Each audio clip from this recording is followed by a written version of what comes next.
Where am I supposed to go?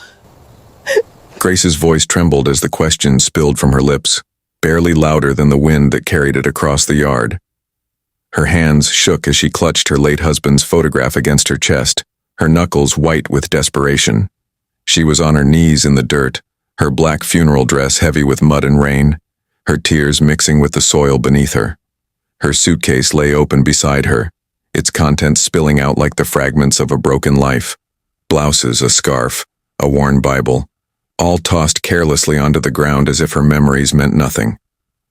Behind her, the house stood like a fortress. The house she and her husband had built their dreams in. The house where she had once cooked his favorite meals, folded his shirts, whispered prayers with him before bed. Now its windows glared down at her like cold eyes, the front door firmly shut, shutting her out of everything she once called home. On the porch, her mother-in-law's face was carved from stone. The black veil she had worn to the funeral still hung stiffly around her shoulders, but there was no grief in her expression now, only judgment, only disdain. "You're asking the wrong people, Grace. My son is gone. You were his wife, not ours. Whatever happens to you now is no concern of mine." Grace's lips parted, but no words came. Her heart pounded so loudly she could barely hear anything else, until a cruel voice sliced through her daze. One of her brothers-in-law stepped forward, his polished shoes clicking on the porch steps.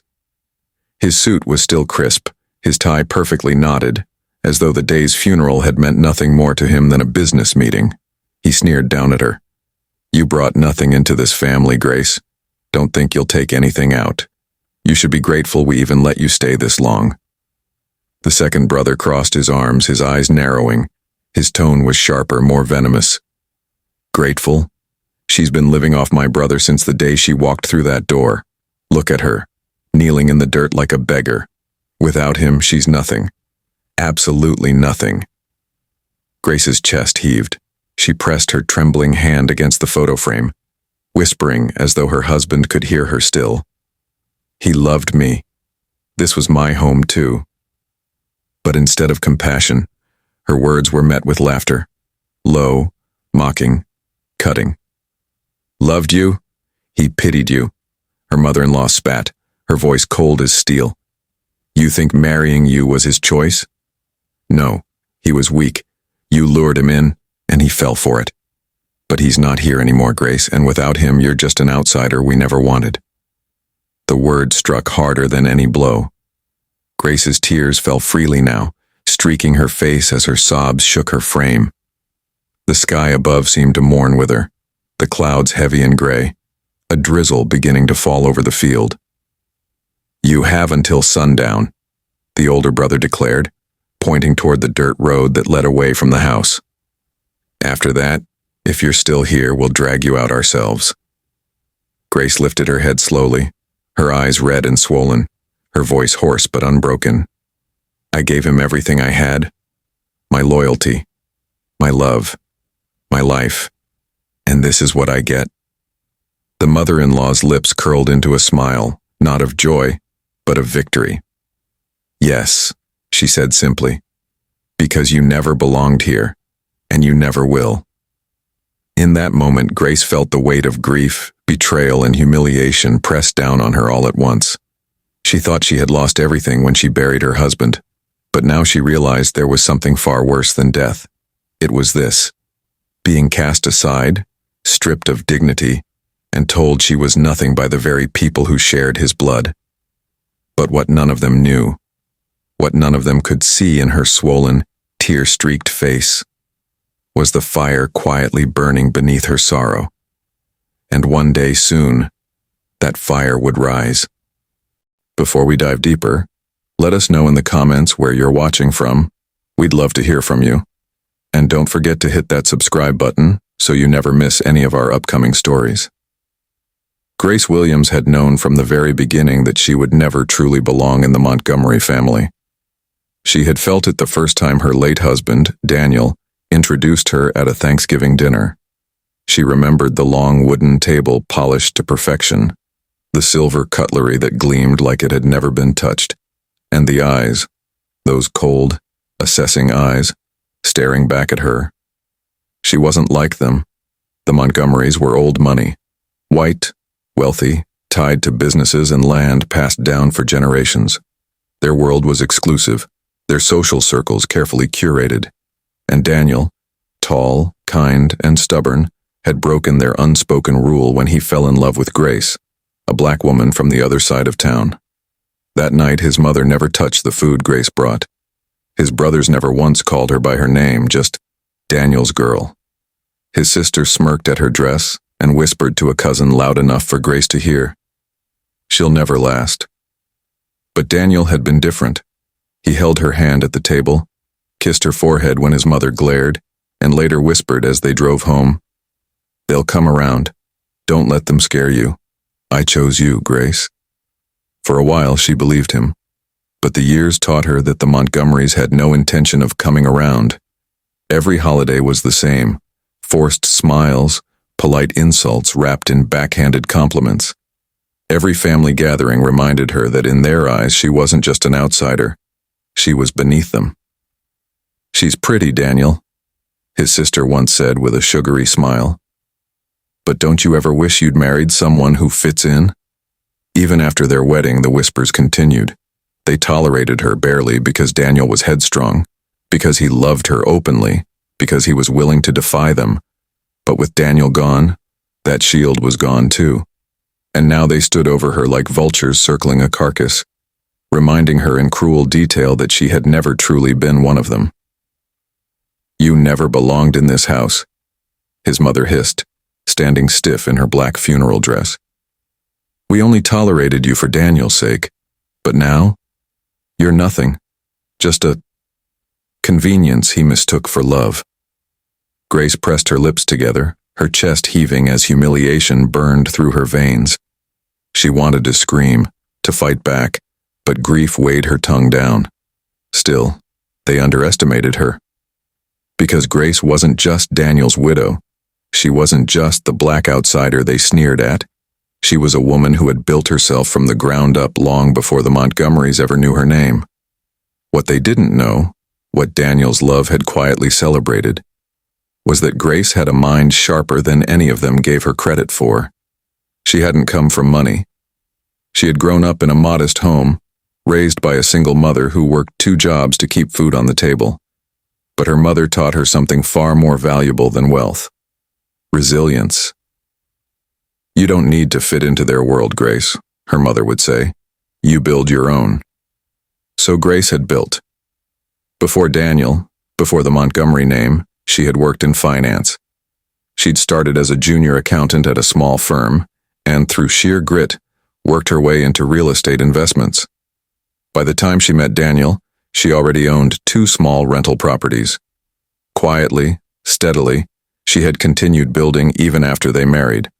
While the Montgomerys dismissed her as a charity case living off their son, she had quietly flipped houses, reinvested her earnings, and grown her own little empire on the side. Daniel knew. He was proud. "You're smarter than all of them," he told her one night as they lay in bed. "One day you'll prove it." And now, as she knelt in the dirt, humiliated and abandoned by the people who had never wanted her, she realized that day had come. They thought they were stripping her of everything, but they didn't know she had resources. They didn't know she had allies. They didn't know that while they plotted to cut her off, she was already holding the keys to her own future. Grace looked up at her mother-in-law, her voice low but steady despite the tears streaking her face. "You think I'm nothing without Daniel," she whispered, "but you're wrong. You'll see just how wrong you are." The Montgomerys laughed, mistaking her words for the empty bravado of a grieving widow. But Grace wasn't bluffing.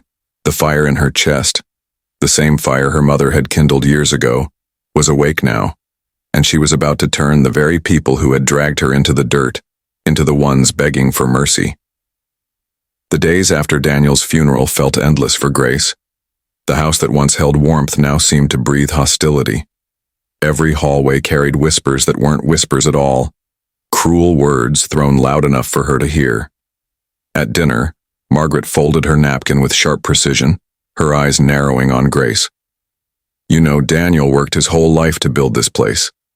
And now, you sit here like it belongs to you. But let's be honest, Grace. You didn't build any of this. You just benefited. Grace tightened her grip on her fork. I was his wife. I stood with him through everything. That counts for something. Charles, Daniel's older brother, chuckled. Wife in name, maybe. But family? That's stretching it. You never fit. You never will. The words landed like blows, but Grace sat taller, refusing to shrink. The family matriarch, Mrs. Montgomery, leaned back in her chair, her pearls glinting under the chandelier. Daniel was the pride of this family. His legacy deserves to be protected. And frankly, Grace, I don't think you're capable of carrying it. You were different.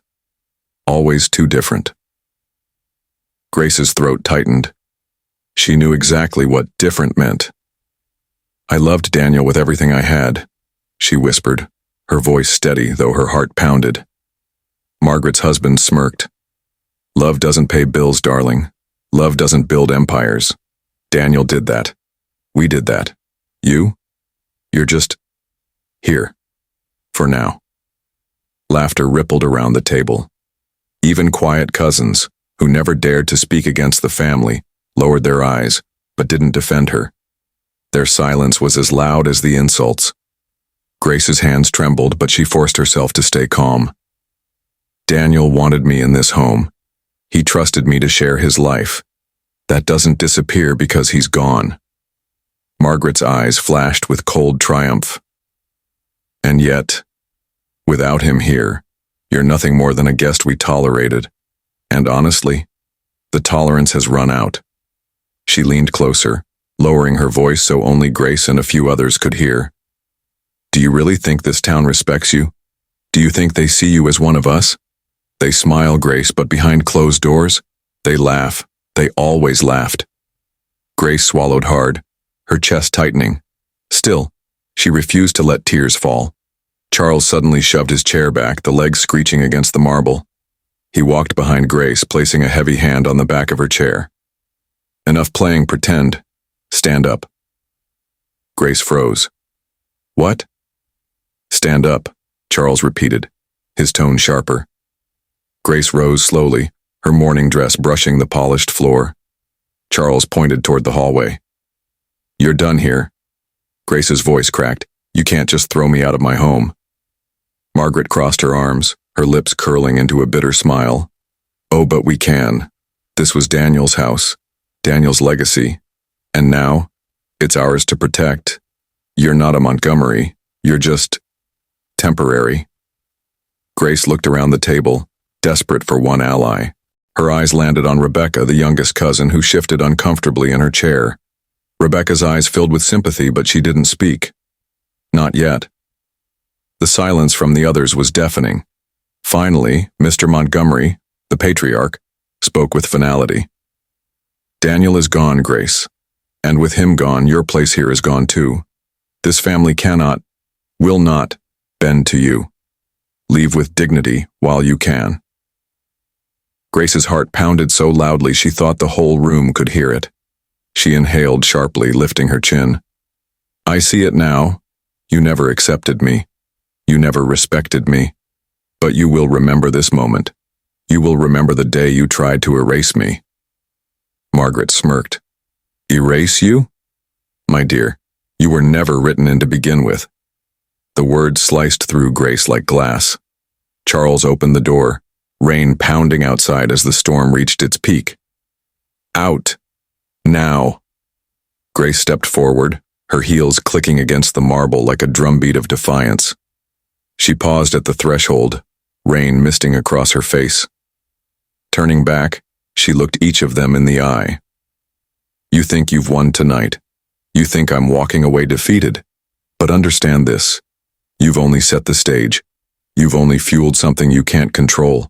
You'll regret underestimating me. For the first time, there was a flicker, a small, uneasy silence among the laughter. Grace stepped out into the storm, her black dress clinging to her skin as rain soaked through. Behind her, the door slammed shut, sealing her exile. Inside, the Montgomerys raised their glasses in shallow triumph, convinced they had erased her. But outside in the storm, Grace felt something they couldn't imagine, the fire of resolve. This wasn't the end. It was the beginning. The storm outside lasted only a few hours. The storm inside Grace lasted longer. She walked away from the Montgomery estate drenched, trembling yet strangely clear-headed. For the first time, the fog of grief and intimidation lifted. The Montgomerys thought they had erased her. They didn't realize they had just written her into a new story, her own. Weeks later, whispers ran through town. Grace hadn't disappeared. She hadn't begged or pleaded. She hadn't even moved away. Instead, she walked into Montgomery Cumber Enterprises, the family's own office building, dressed in a sleek black suit, her natural curls tied back, her stride steady and commanding. The receptionist blinked in shock. "Mrs. Montgomery, I thought—" Grace cut her off with calm authority. "Just Grace, and don't worry, I'm not here to beg for scraps. I'm here to take what Daniel entrusted to me." Inside the conference room, the Montgomerys sat in their usual positions, Charles at the head, Margaret on his right, their father on the left. They were already smirking as she entered. Margaret leaned back, arms crossed. "Well, well. Look who found her voice. Didn't expect you to last this long, Grace. Honestly, I thought you'd be gone by now. Perhaps back to where you came from." Charles chuckled. "What is this? Some dramatic stunt? You're not on the board. You don't even belong in this building." Grace placed a thick folder on the table and slid it toward them. "I don't need your invitation. Daniel gave me this." Their father frowned, opening the file. His eyes widened. "These are business shares?" Grace's voice stayed calm but carried steel. "Yes. Daniel transferred a portion of his shares into my name 2 years ago. He wanted to make sure I would never be powerless. You pushed me out of the house, but you cannot push me out of this company." The silence that followed was heavy. For once, the Montgomerys weren't smirking. Margaret scoffed, forcing a laugh. "Paper doesn't make you one of us. You don't understand the first thing about running a company. You're a widow clinging to Daniel's shadow." Grace leaned forward, her eyes locked on Margaret. "Maybe. But unlike you, I actually listened to Daniel. Every night, every late dinner he talked about this company, about the workers, about the deals, about the mistakes you kept making." She pulled another folder from her bag. "These are records of contracts you overlooked, partnerships you let collapse because you were too busy protecting your pride." Daniel fixed them quietly, and he told me everything. Charles shifted uncomfortably. "You're bluffing." Grace flipped open the folder, revealing detailed notes, emails, and proposals. "This isn't bluff. This is proof, and every investor Daniel worked with trusted me. They spoke to me. They respected me. Do you know why? Because I treated them like people, not pawns." The patriarch slammed his hand on the table, trying to reassert control. "You will not speak to us this way. You may have papers, Grace, but you'll never have power." Grace stood, her presence commanding the room. "Power isn't given. It's taken. And you gave it to me the moment you showed the world who you truly are, cruel, arrogant, and blinded by hate. People notice. Investors notice. Employees notice. And they are already choosing to side with me." Margaret laughed bitterly. "And what do you think you'll do? Run us out of our own legacy?" Grace's lips curved into a calm smile. "No, I'll build a new one that Daniel would actually be proud of." The following months became a battlefield, not of fists but of strategy. At networking events, Grace appeared radiant in elegant gowns, shaking hands with CEOs who had once dismissed her. At community gatherings, she sponsored scholarships in Daniel's name, winning the hearts of families who once only saw her as an outsider. At the office, she met privately with employees, listening to their concerns, building trust in ways the Montgomerys never bothered to. Her reputation grew, and for every rumor the Montgomerys spread about her being unfit or undeserving, there was undeniable proof of her strength. One evening, Margaret confronted her at a gala. You think this will last? You think these people respect you? Grace tilted her head, her smile graceful but sharp. They don't just respect me, Margaret. They see me. They see Daniel's legacy living on through me. And no matter how loud you try to erase me, the truth will always be louder. The breaking point came 6 months later. At a major shareholders meeting, Grace presented her vision: expansion into new markets, partnerships that the Montgomerys had dismissed, community projects to rebuild trust. The vote was cast. Grace's hand trembled slightly as she read the results, then steadied. She had won. The Montgomerys had been outvoted. Grace wasn't just Daniel's widow anymore. She was Grace Montgomery, the new face of the company, the new voice of power, and the woman they had underestimated until it was too late. The day Grace walked out of that shareholders meeting, she wasn't just walking out as Daniel's widow anymore.